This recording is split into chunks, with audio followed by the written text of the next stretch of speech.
Hey, peace and blessings, everybody. It's your brother. Sorry, back with yet another one. Um, yeah, appreciate everybody for the support, man. As always, peace to the true and living. Who is the true and living? If you're watching this, you locked in, you tuned in.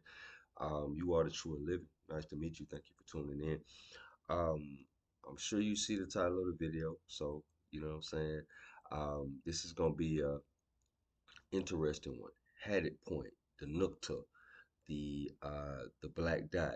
Honestly, I'm not even sure what I'm gonna name this one, but this is gonna be the subject matter, and it's gonna tie it into everything we kind of been talking about. If you like what you've been hearing, like and subscribe. This is still gonna be in the vein of others to self. So this is still gonna be kind of science heavy. You might want to bring your attention span on this one, but this one is gonna be this is gonna be a nice one.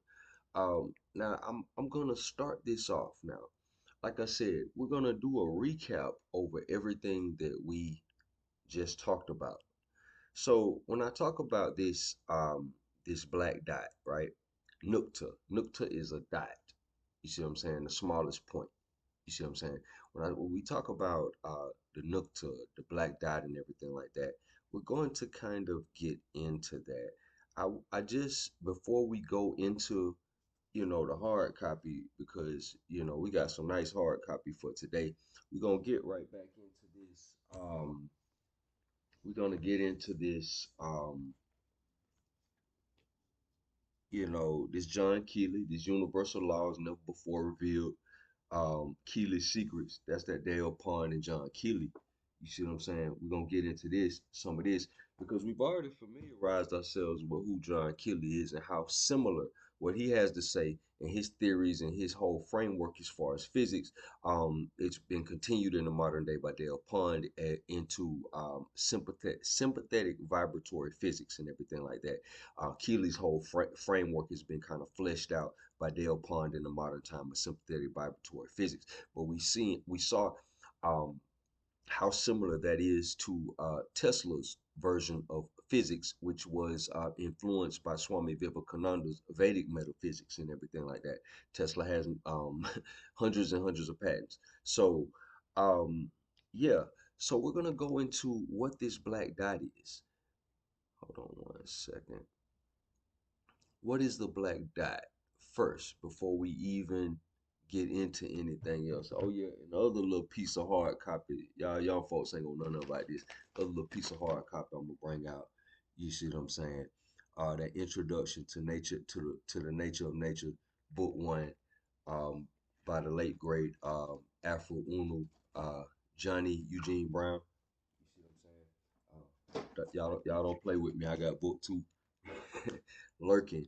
See, it's a lot. This is actually a lot of material for you know, some actually quite profound material we're going to get into for a person, a lot of people probably haven't heard about. And this don't change anything as far as where I stand. I'm still I'm a ancient Egyptian order era Nawabian that was taught in Nawapu under Dr. York. So it's still free to chief.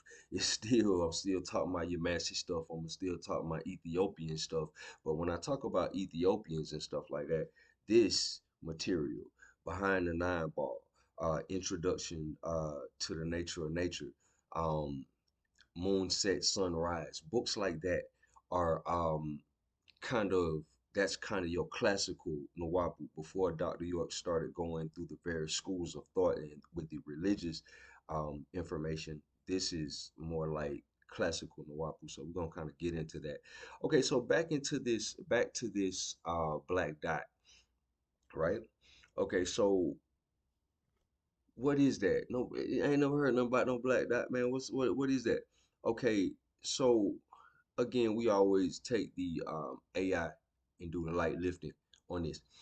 Um, let's see here. Okay, AI overview.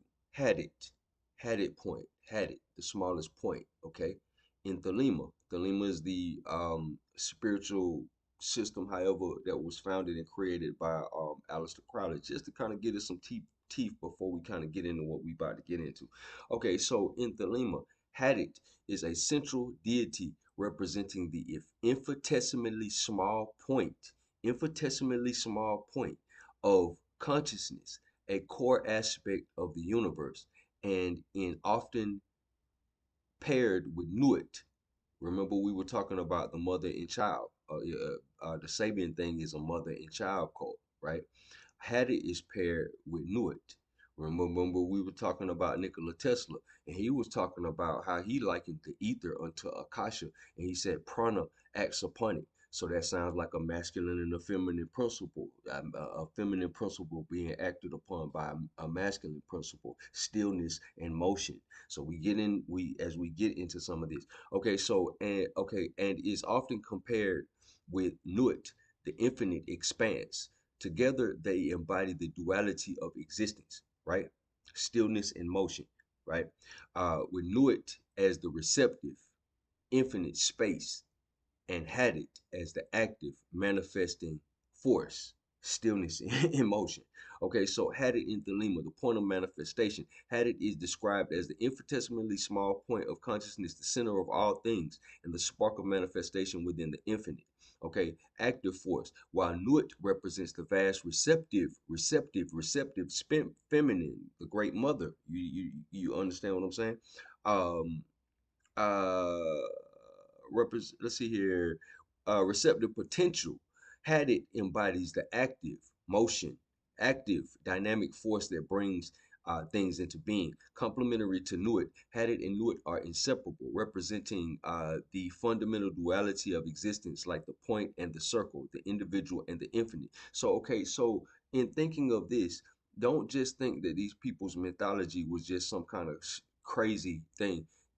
The ancient world held true genius, right? So when we hear about them worshiping a mother and child cult, the metaphysics of that is that the mother principle is the stillness, and the masculine principle is the motion that acts upon it, similar to what Tesla was talking about in his version of physics. So never think that these people are just mindlessly worshiping something or whatever. It's science behind what they're doing, as we're gonna see later on in this. Okay, symbolism. Hadit is often symbolized as a single point of light or a star within the vastness of Nuit. A star. This ties back into the mythos of Sirius, because we have to remember when we talk about Sirius and Satuk in his original iteration, like we talked about before, he was linked with the Sirius star and everything like that. You know how Saturday is associated with Saturn, right? But Saturday is also associated, it's Satuk's day, it's also associated with Sirius. So that's why the energy of Saturday don't feel like, like this gridlock Saturn energy or whatever. It's actually also associated with the energy of Sirius. So that's just a little sidebar. In Thelemic practice, Hadit can also be understood as the individual's true will. Hold on.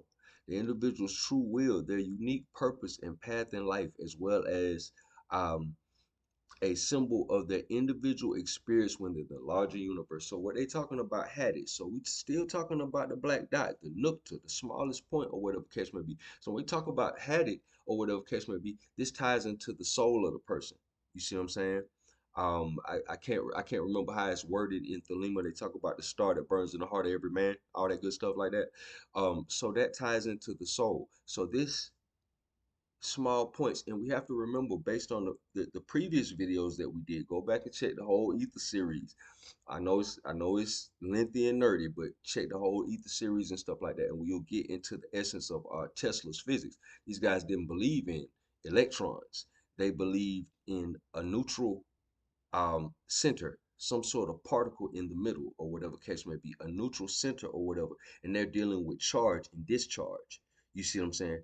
From that center. Now we're gonna get more into that later, but just keep in your mind um, positive, negative, neutral. You see what I'm saying?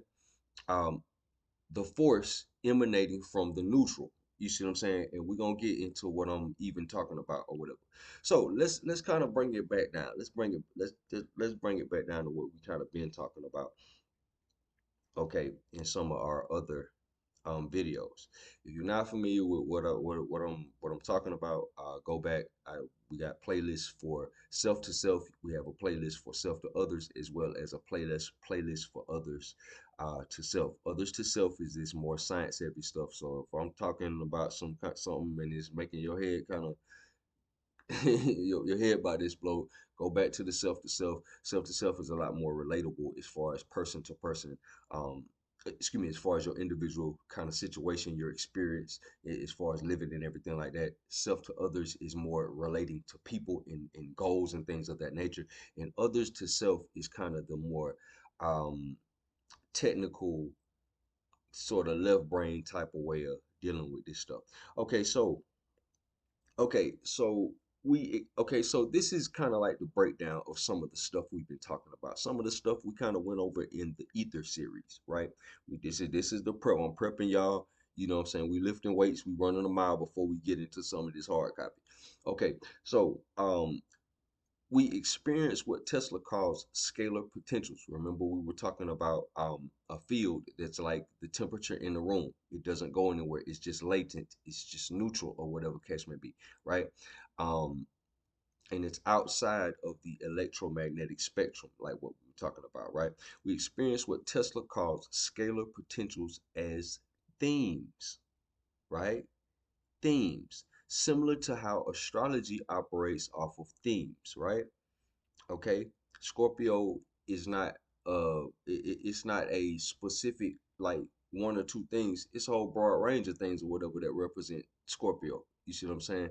um Verbs, people, types of people, archetypes, all kind of things, actions, all kind of things like that, feelings, everything like that may represent Scorpio. It's a broad range of things that fall up under a theme or what have you. Similar to how astrology operates off of themes. In the experiential, you get stuff like courage, stability, consistency, etc. All that stuff like that. When I say themes, this is what I'm talking about. So, what I'm saying, we experience what Tesla calls scalar potentials as themes. So that's we kind of bringing it on home because we got a long way, a little run we're gonna do. Okay, so potentials, latent fields. All right. So we have subconscious relationships with these themes, these potentials, these neutral fields, right? We have relationships with courage, stability, consistency as far as life, as far as things that we do every day or whatever case may be. They are mirrored in our unconscious. How we feel about these themes, similar like Maslow's hierarchy of needs, all that stuff like that. How we feel about these things based on our relationships with them, mirrored in our psyche, determine how we will act or express that relationship, right? How you feel about the idea of commitment is going to determine whether you commit to things in your life or not. You see what I'm saying? It's going to weigh heavily on the decisions that you're making. What I'm saying is, if we translate the theme, what we experiencing as a theme, if we translate that into Tesla, it's a neutral field, a latent field, or what have you, right? Okay, so um, though courage or stability are abstract, right? Our relationship to things such as these create very tangible actions and circumstances, right? So our relationships to these things, these themes, so called, create very tangible actions and circumstances, right? So remember, okay, so let's go back a little bit. Remember, we're dealing with the idea of charge and discharge, right? So, um, let me see. Yeah, as it pertains to a lot of the patterns that we've been talking about, that cyclical nature of what we experience as the cyclical nature of patterns or whatever from horizon, zenith, nadir, and all that stuff like that, those different parts of the pattern or whatever, those are the charge and discharge aspects of the energy or whatever case may be. Remember, the charge and discharge emanates from the neutral center. An example of this in real life would be a magnet, how there's no magnetism at the center of the magnet. However, you have a north pole and a south pole. You see what I'm saying? It's a discharge or whatever case may be from the center or whatever case may be. All right. Our actions, intentions affect the polarity of the neutral field. So our actions and intentions, what we do, the idea of courage in our relationship to it, or whatever case may be, begets certain actions or whatever. And when we do certain things or whatever case may be, it acts upon the field. You see what I'm saying? And gives us certain circumstances or a cascade of circumstances or what have you. Okay, let's see here.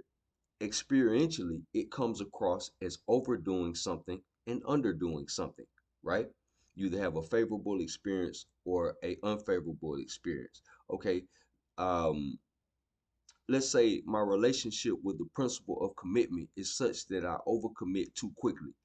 um, Look, you're overcommitting.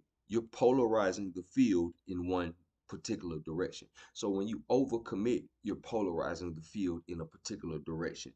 When you undercommit, as far as your actions, you're polarizing the field in a different direction. But you're still your actions or whatever case may be on paper or as far as measurement or whatever case may be, um, you're manipulating um, or you're being affected by the pressure in this field or what have you. Okay, so moving along, and I know that might have you beating your head against the wall at this point, but keep riding with me. Taking something that is neutral, commitment, and based on your relationship with that principle, that's the direction of your decisions, actions, and circumstances follow.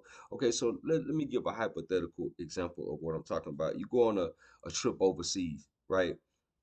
You have this funny relationship with the principle of commitment and everything like that. Let's say, you know what I mean, you married or something like that, whatever, however it may go. You go on a trip overseas with the guys, and the next thing you're on the phone calling your wife or whatever, telling her, you know what I mean, you met Consuela, you feel me, and you ain't coming home type deal. So that relationship with commitment or whatever case may be, um, persuaded you to polarize the field in that particular direction. Experientially, you telling your wife, hey, baby, I ain't never coming home. You know what I'm saying? I'm saying experientially, it happens is that, but you're polarizing the particular field. If that makes any sense, you're polarizing it in a particular direction. You're either doing too much or not enough, versus you're acting upon that neutral field. Okay, so these extremes of polarities energetically, I would venture to say that the principle, as described in the experiential, would be less the field itself, right, and more the neutral core, which is the source of the field. So what we've been calling the principle in the experiential, it's not the field itself, it's the source of the field. You see what I'm saying? Now, Drew goes through great lengths to express the fact that principles are non-physical things. Even thoughts and ideas are not principles. It is as illusory as they may be, inspiration, all that, or whatever case may be, is still not at the level of a principle. So, as far as this science would be concerned or whatever, principles would be the source of the field or what have you. The expression, the discharge from the principle, so to speak, for lack of a better way of putting it, is the pattern or whatever. So thoughts are patterns. You see what I'm saying? Ideas are patterns or whatever. So the idea, the thought is still a discharge from whatever this is or whatever case may be, or a something being caused by what we're calling the principle. So that's why I say it's the source of the field. The pattern is the field. And however you deal with it, your decisions and stuff like that, you polarize the field how you want to polarize it. Okay. So let me see here. Fields interpenetrate fields, and we're gonna get into that when I say the source of the field, the center of the magnet, the black dot, the Hadit point. Remember everything we said about the Hadit point. You see what I'm saying? We're gonna get a lot more in depth into that. Okay, so fields interpenetrate fields. So the patterns, cycles, or situations in our lives are the charge and discharge within the field, resonant patterns, or what have you. How people and situations in life repeat. On another video, we use the example of Venus in the first house to an astrologer may mean seeing an attractive woman.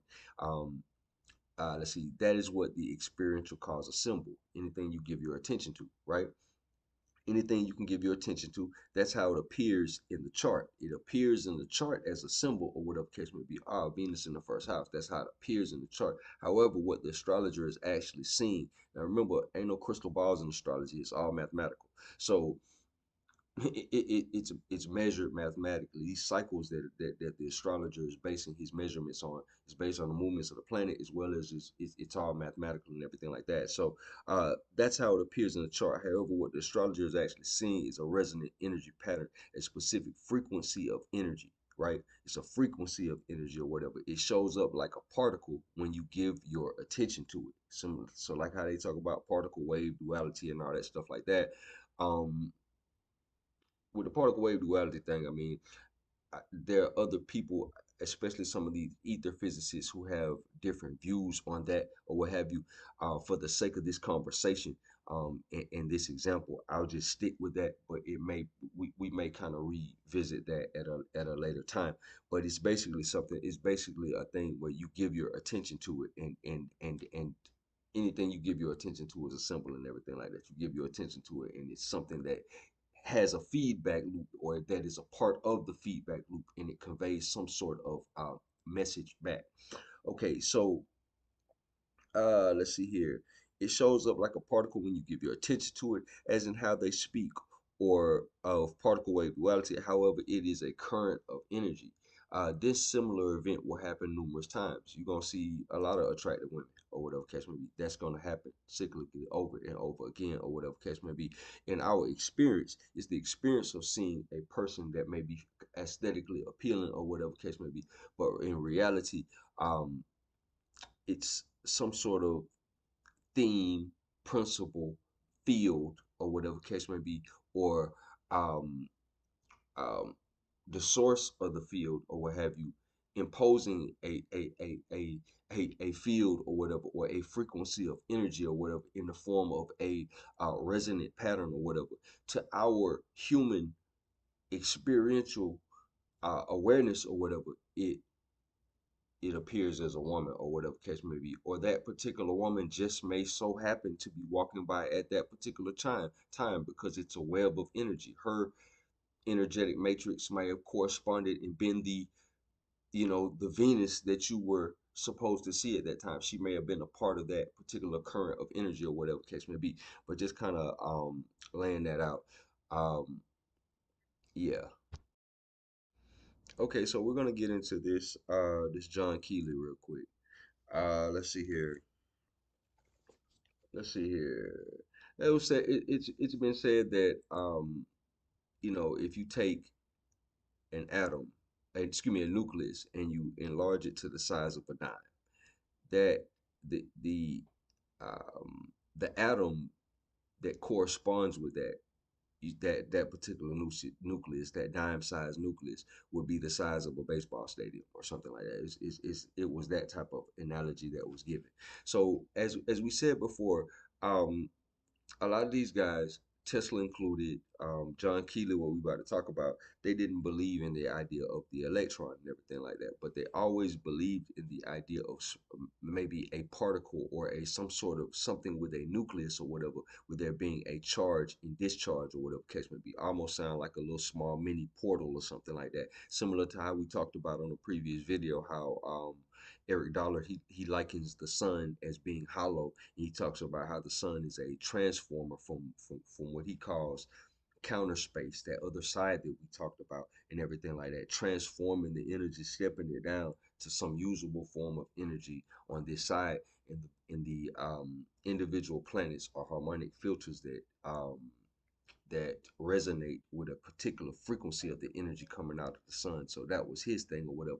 Similar to what we're about to talk about, discharging of energy or whatever, the source of the field or what have you. Because remember when we had the conversation in regards to melanin, we always talked about how the ether is a substrate. If we had a piano or something like that, and you have, let's say, like you have G major, you see what I'm saying, G sharp major, G flat major, or whatever case may be, you got G or whatever case may be, and it's scales that come out of G, it's chords that come out of G, it's chords that come out of G flat. You see what I'm saying? G sharp, however it may go. It's chords and scales and stuff like that that come up out of them or whatever. But the bass and the basis for it would be, let's say, like G. So the ether would be G, and everything in our universe, all the various forms of energy in that that would make up the scales and chords that fit into G major or whatever case may be, that's coming out of G. Okay, there may be some other universe or something else that may be G sharp, and you might have scales and chords, a whole nother universe or something like that coming up out of that. So it's that type of party or whatever case may be. Um, when we talked about, but we talk about it as being the source of the energy. When we talk about like what Tesla was talking about, when we talked about things that were outside the electromagnetic spectrum, he talked about instantaneous action at a distance and everything like that. You're operating off of these. Hold on one sec. Yeah, like we said in the previous video, this is the circle of space, matter, and time. I would spend a video explaining this, but I think there are other individuals um, who already have a sufficient explanation for it. I'll probably post a video on it in the description and everything like that. But this is the circle of space, matter, and time. You see Nupu, Zupu, the alternation here, whatever catch me. That's what the N and the Z is. But for the purpose of this video, this part right here is the electromagnetic spectrum, right? Okay, like how we talked about here, Hertzian waves, electromagnetic frequencies, everything that general relativity and quantum mechanics kind of deals with is up here in everything like that. Now it exists. This is everywhere. You see what I'm saying? But this is a particular body of frequencies or whatever catch me. Let's say like this right here, in our mind, let's say like this is the limitation right here is the speed of light and all this stuff like that. Now this is all your fly stuff. This is all your this subspace, hyperspace, dielectric field. Let me see here. Um, let's see here. What else I got? Dielectric field, dark matter, dark energy, scalar potentials, longitudinal waves, all that fly stuff that's faster than the speed of light exists down here or whatever case may be. And it's not really an up-down thing or whatever. It's around us all the time or whatever case may be. But when we get into the videos I'll post on the circle of space, matter, and time, it'll kind of explain that so that'll make more sense. But for the sake of this video, this is the electromagnetic spectrum, and this is everything above and beyond. This is all the fly stuff, hyperspace, subspace, dark matter, dark energy, and everything like that, or whatever. So when we say the center of the center of the magnet is tapping into this. The center of the magnet is tapping into this. You see what I'm saying? When we say charge and discharge, magnetism is coming out on this side. But the center of the magnet is tapping into this right here, the substrate of energy or whatever, that all of this is coming from. And all the straight energy is going back to this. You see what I'm saying? Okay. All right. So that's why I was likening these little dots or whatever case may be to little small portals and stuff like that. So when I talk about it like this is when I talk about it like this, yeah, I think the analogy of a magnet is sufficient. I mean, like I said, it's other people with videos and stuff like this talking about this. I know Ken Wheeler has a lot of stuff about this.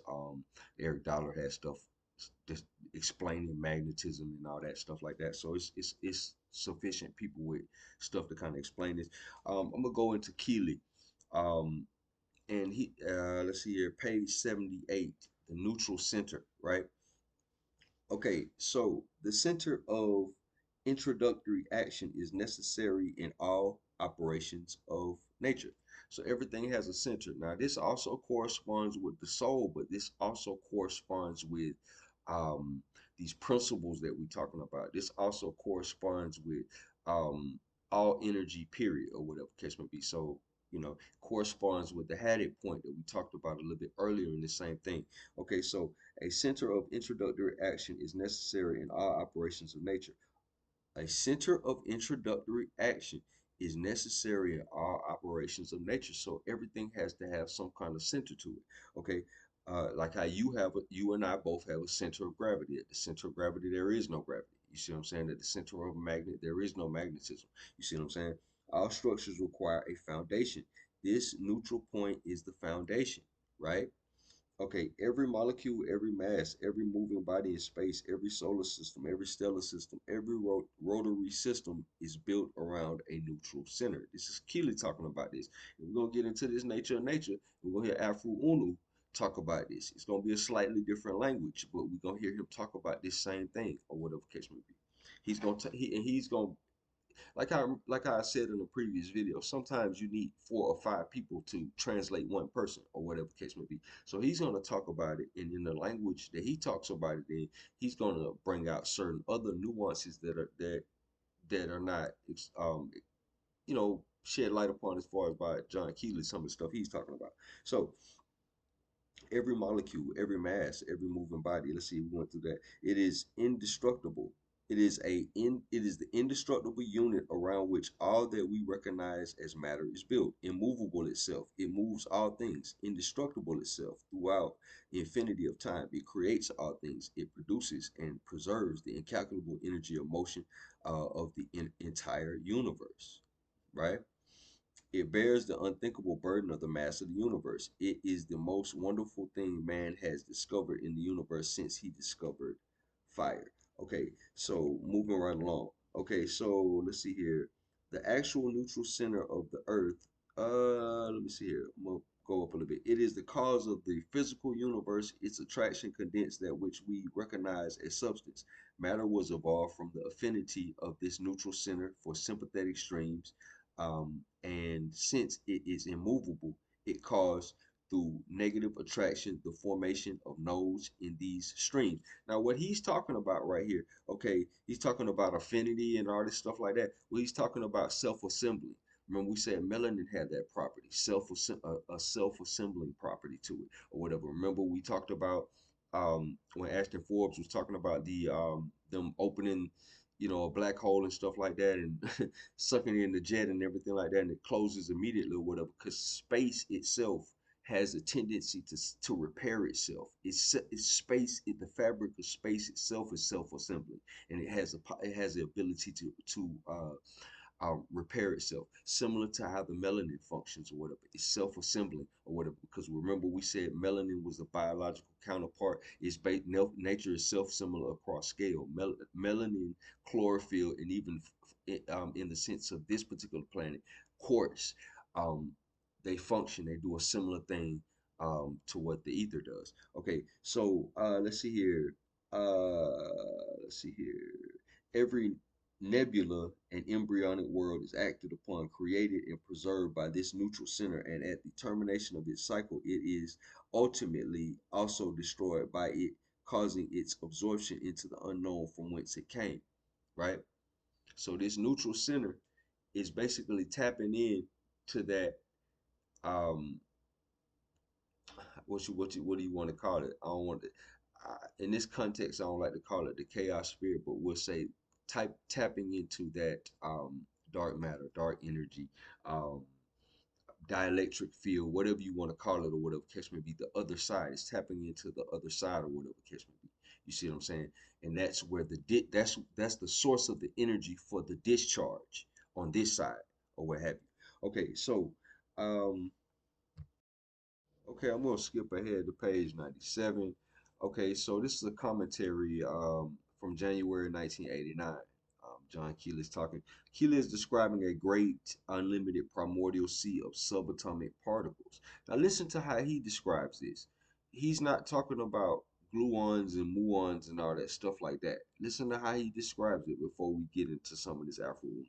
Okay, Keely is describing a great unlimited primordial sea of subatomic particles, not unlike a vast sea of neutrinos or tachyons or leptons or mesons. You pick which one he is referring to. One thing is quite clear from the law above: matter is composed of these particles. In referring thusly, Keely is implying that matter is not made of the smaller particles that make up atomos or atomolini. So this is what he calls these, what Afroo Oonoo is calling Noots. This is what he calls atomos and atomolini or whatever case may be, right?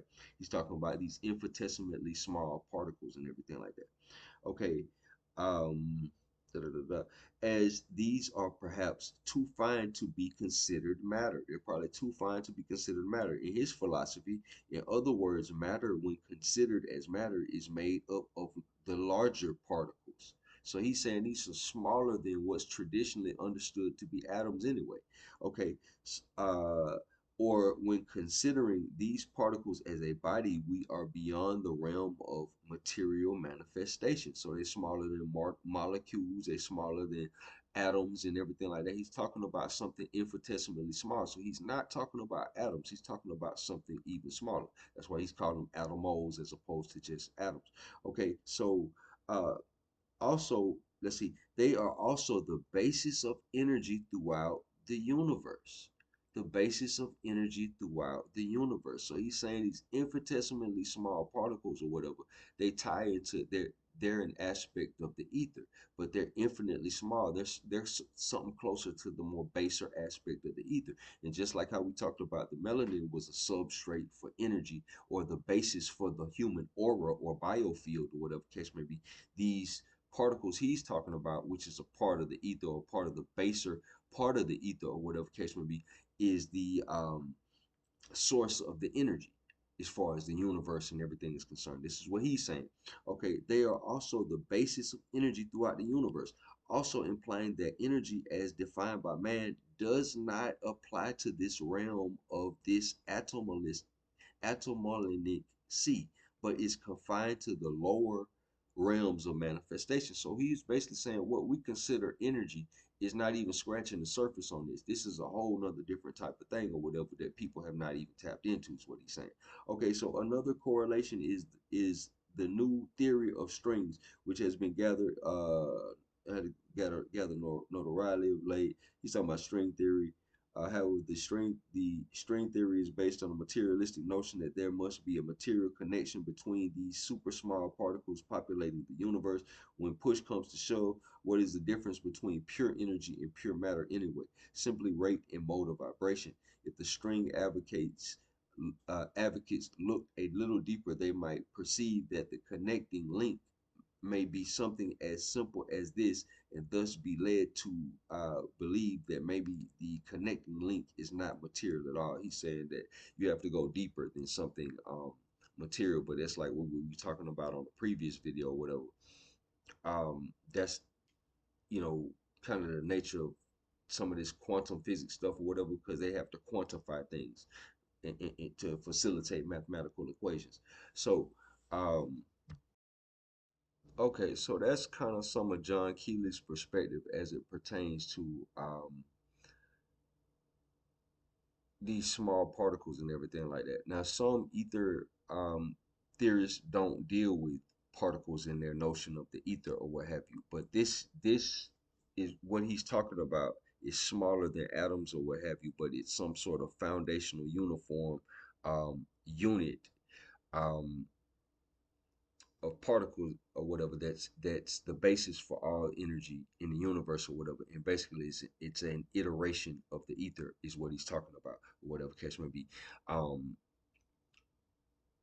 what's what's likened unto this Hadit, what is called or whatever, what's likened unto these principles or what have you, because like how what we were saying, the principle, like how what we've been talking about, is more likened unto the source of the field. The principle would be more likened unto these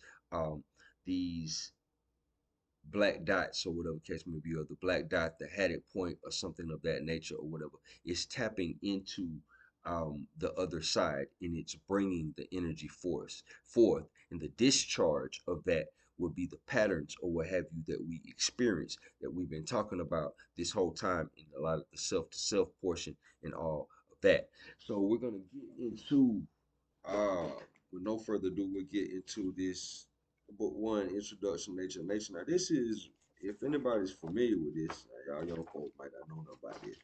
Right here, this is, yeah, I mean, as you can see, it's kind of, yeah, I don't know, y'all probably can't see it, but, you know, there we go. This thing been all marked up, all kind of notes and all kind of stuff, but this is where we get the circle of space matter in time from. Like I said, I'll probably have another video that kind of breaks a lot of that down or whatever case may be.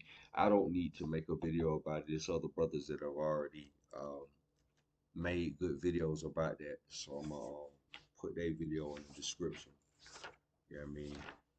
Show a little love. You know what I mean? Love take you farther than hate, man. So you know what I mean? So yeah, man, we're gonna get into this page 40. Okay, so remember everything that we've been talking about throughout this whole video. We're talking about the Nuqta, the black dot.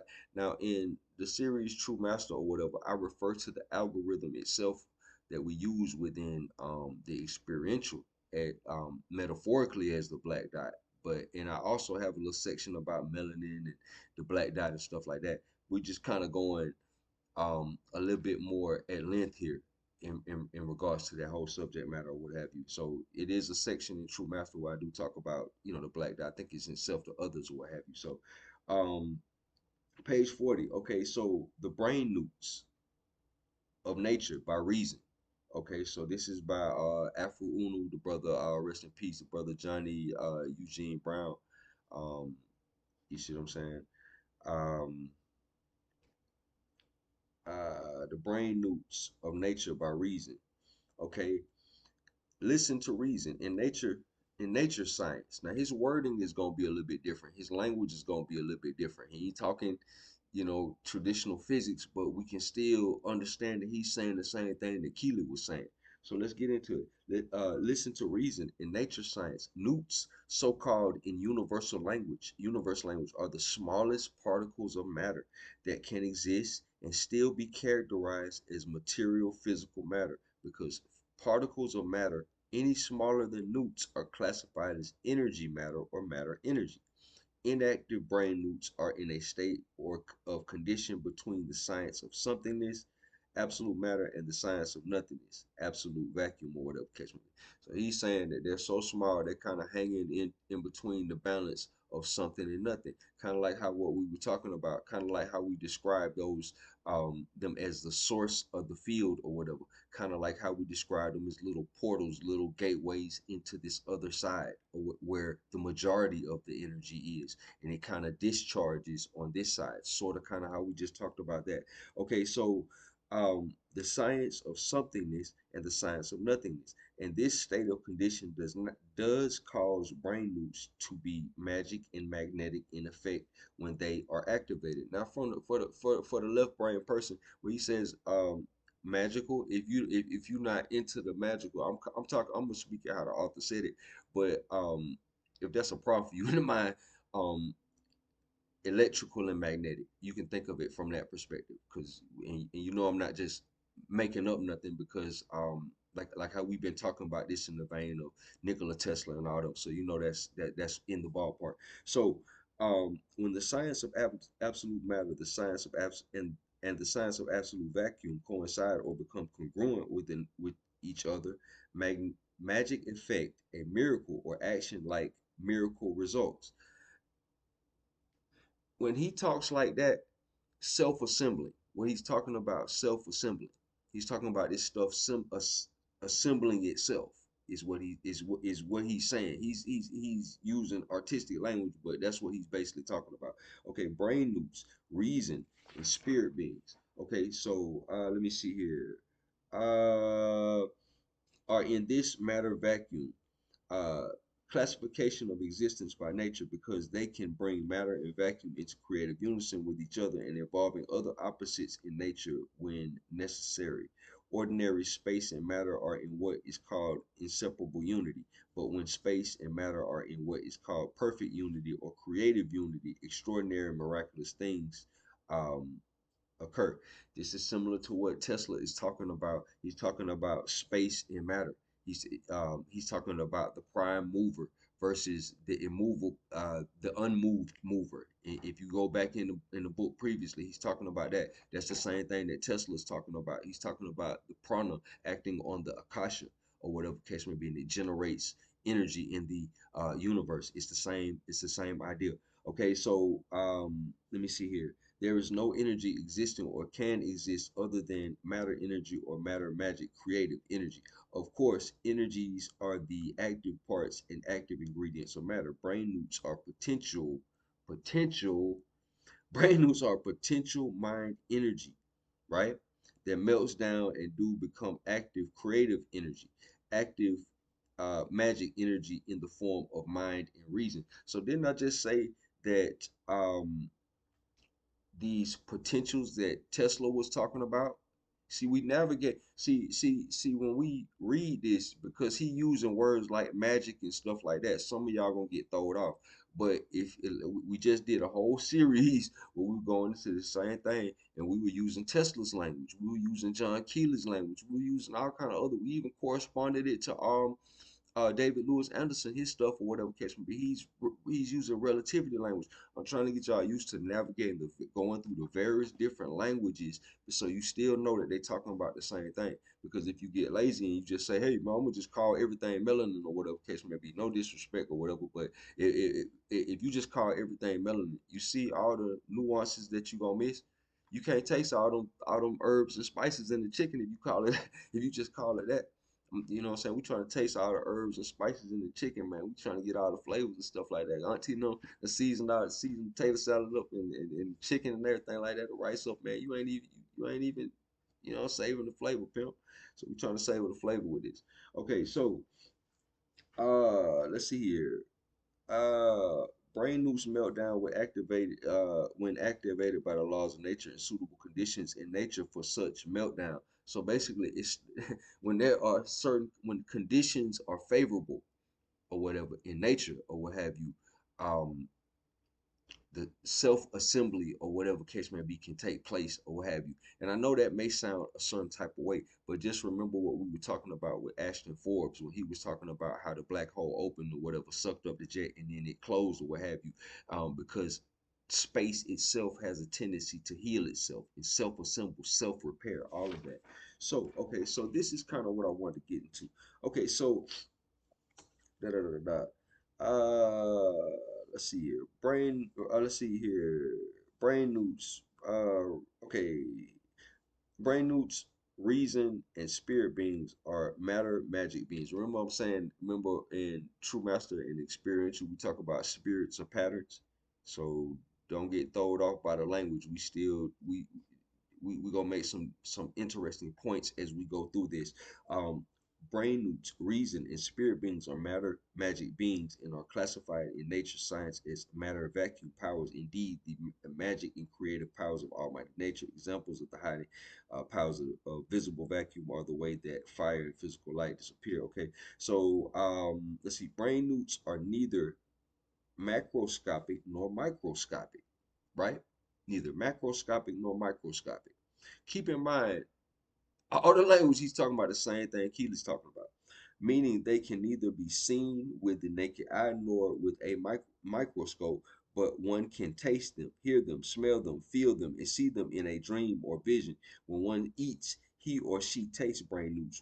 When one receives a sound, he or she is hearing brain newts. When a person detects an aroma, he or she is smelling brain newts and using brain newts, the nerves thereof. Now remember, we're talking about something that facilitates energy. You see what I'm saying? So he's talking about these things facilitate energy or whatever case may be. They tap into the other side, and what we experiencing is a charge and discharge. The very patterns of our life are charge and discharge, inclusive of things as it pertains what he's saying here: taste, smell, the senses, all that stuff like that. Um, is facilitated by the charge and discharge of these newts, as he's calling them. The same hadit that we were just talking about, hadit points, the same stuff that Keely was just talking about. See, when he goes through his language, he's expressing it. We get a little bit more nuance or whatever case may be. Okay, now we're relating this to the facilitation of the five senses and beyond. Okay, so when a person sees figures, forms, and images in a dream or vision, he sees brain newts melting down into configurations in mental words. So that's how he describes it. Although all the brain newts are the same everywhere in all matter, what in fact causes the difference in their creations, growths, Sounds, smells, feelings, tastes, colors by sights, as in dreams and visions, are the very quality and kind of matter that they are vibrating or melting down in, or whatever, the environment, basically. Um, when brain newts melt down, they become mind and reason. Okay, so then we say it's a discharge thing, or whatever case may be. You have the source of the field, or whatever, what we were calling principles in the self to self portion, or whatever case may be. There's a discharge or what have you. Um, the field itself is the pattern, or or whatever case may be. That's what he's calling the melting down, the discharge from the source of the field into the actual field, or what have you. That's what he's calling the melting down. Okay, so they are vibrating or melting down. When brain roots melt down, they become mind and reason. They become a pattern. They become what we call in a pattern. They become reason. They become thinking. You start thinking and stuff like that. Mind and reason, stuff like that. Affinity, whether it be molecules or whatever they're talking about, or whatever case may be. It begets a pattern. Then we say patterns are the expression of principles.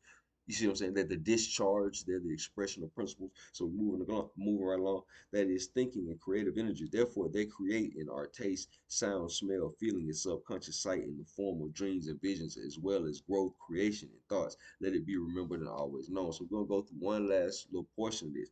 Okay, so listen to reason. Active brain newts. Reason and also spirit beings are creative energies of nature.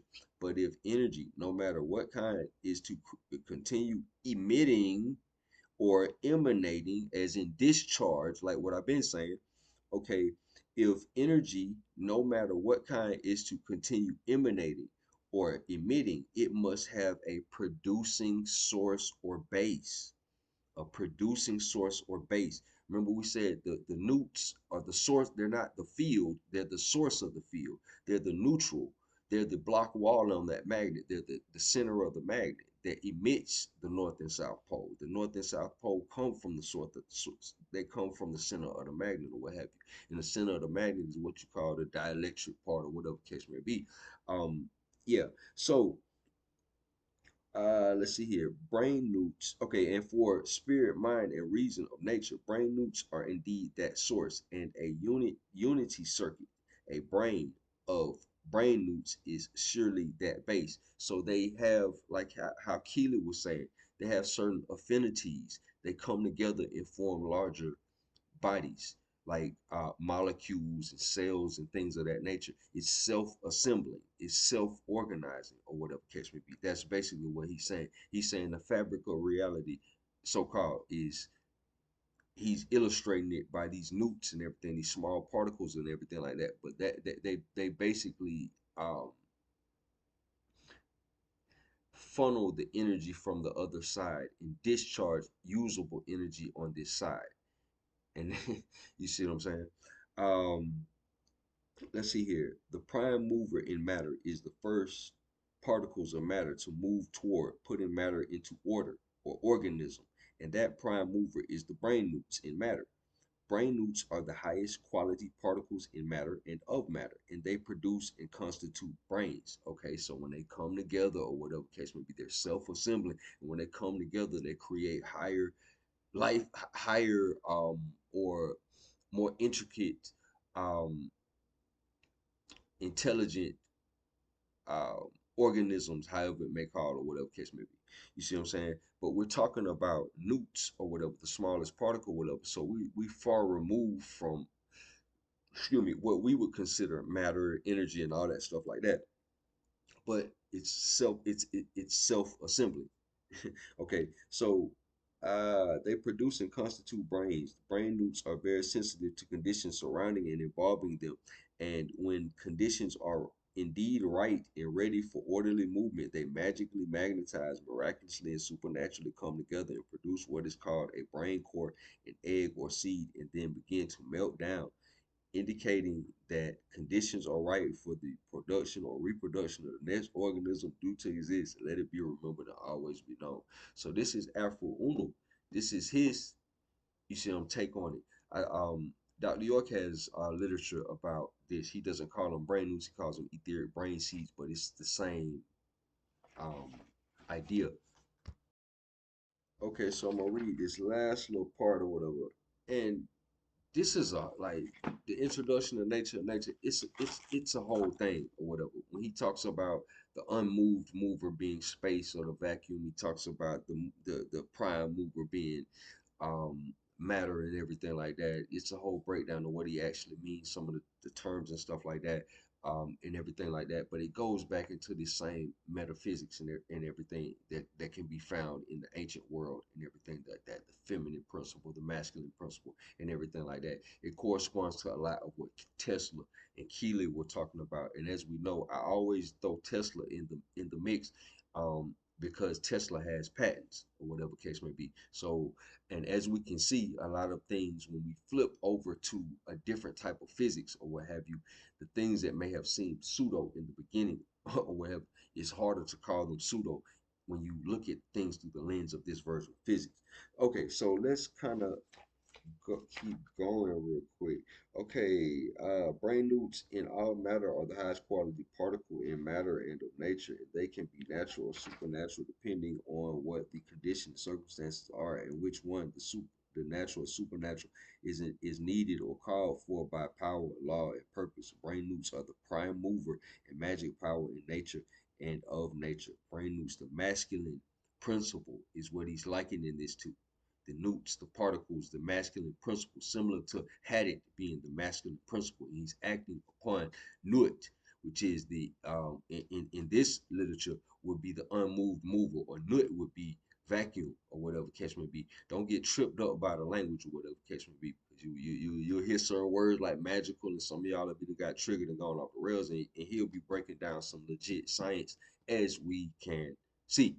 Okay, so brain newts are the prime mover in magic power in nature and of nature. The prime mover in matter called brain newts produce brains or whatever case. Brains are these larger when they self-assemble and everything like that. Talking about the fabric of reality is self-assembling, similar to its counterpart in biological entities, melanin. You see what I'm saying? It's also self-assembling and everything like that. So, okay, and brain in turn produces mind, energy, and creative power known as reason. It is fact. So brains produce patterns. You see what I'm saying? Okay, so it is fact that brain newts are very sensitive to their surroundings, very magnetic to each other, and other they have an affinity toward one another. You see what I'm saying? So you gotta look at what he's really saying.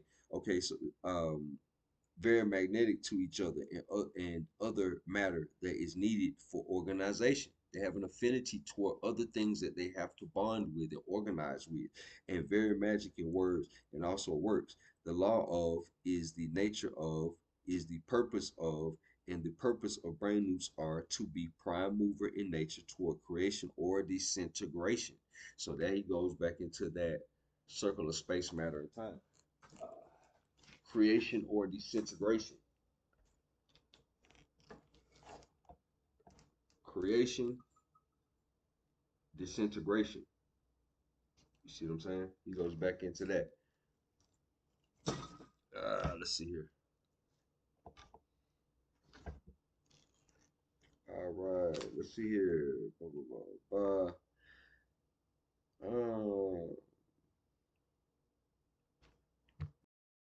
all right, creation or disintegration to be the magnetism and magicism in organization and creation by nature and be the main and organizing controlling elements in the base of creation. And that base is brain. So that's what he's referring to these newts as. This had it as, or what have you. Therefore, it is true that the law of brain newts proclaims by help of space, other matter, time, and the laws and cycles of nature, brain newts are the prime mover in nature, brain organizer in nature, mind producer in nature, and the first of the three matter vacuum powers of nature, forever the same way each time that conditions are the same and in accord with the nature of nature. Let it be remembered always and let it be known. Okay, so just wanted to kind of lay that down. That is the smallest point or what have you. This kind of goes back into what we were talking about as it pertains to the ether. This goes back into what we were talking about as it pertains to principles in the experiential and self to self. And this goes back into what we were also talking about as it pertains to the soul. Kind of blends it all together. And we filtered enough stuff through Tesla's physics, so you should be able to kind of get a ballpark understanding when we start talking other language. And I think this was a cool exercise to go through various different jargons to kind of filter it through, and you see that they talking this about the same thing. So in your own personal studies, a lot of stuff you can kind of hear what they're saying in a roundabout way, and you won't be so quick to discard potentially usable information. But yeah, that's pretty much what I had today. Appreciate all the love. Like what you've been hearing, like and subscribe. I know I kind of what I'm saying, drug this one out a little bit today and everything like that. Kind of wordy, a little bit kind of nerdy or whatever. But appreciate y'all for bearing with me. Peace to the gods, man. Peace to the true and living.